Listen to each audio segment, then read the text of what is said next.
What's going on, guys? It's Biscuit bringing you another weapon review. But before we get into it, make sure to subscribe to my channel so you can be notified when I make other weapon reviews, as well as leave a comment for any requests you have for the future.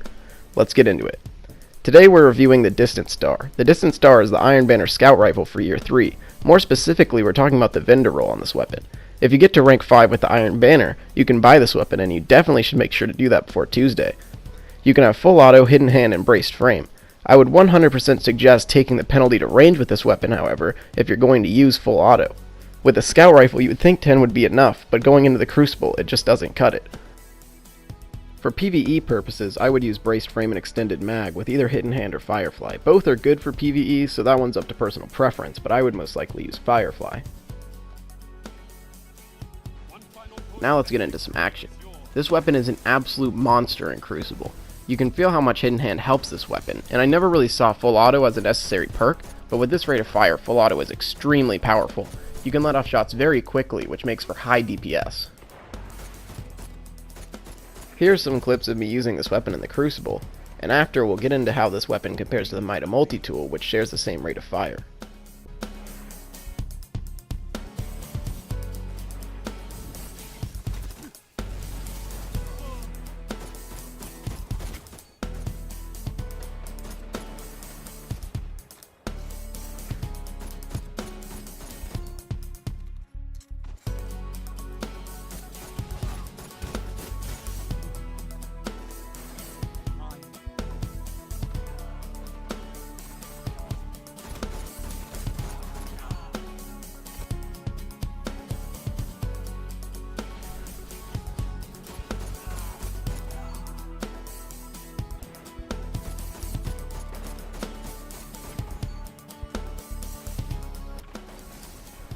As someone who used the Mida almost exclusively in Year 2 for trials and just Crucible in general, I know how strong that weapon can be at almost any range.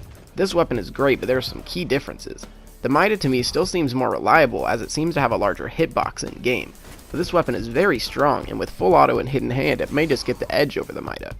I would suggest using the Distant Star on almost any map. However, it's still a scout rifle, so close range combat such as shotgun warriors will be very difficult to combat. However, those encounters can be minimized if you take the right playstyle, and stay around the outside of the map shooting in towards the middle. Just be sure to avoid buildings with a lot of hallways and corners because those are major choke points for shotgunners. This weapon is clearly very strong, and the range penalty you take doesn't seem to affect it on most maps. Using it since Thursday, I haven't seen a single time that I felt the range was a liability to the weapon's effectiveness. The weapon will cost under 100 legendary marks to you, and it will almost certainly become one of the strongest weapons in your arsenal, so be sure to pick it up before the Iron Banner event wraps up.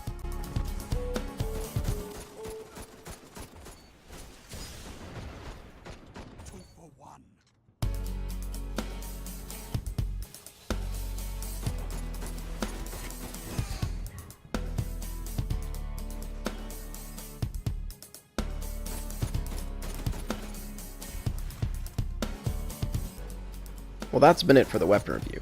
Make sure to leave any comments for review requests or anything I can do to improve my channel. I will be making a review on my clever dragon that I would consider the absolute god roll tomorrow. Keep your eyes open for that.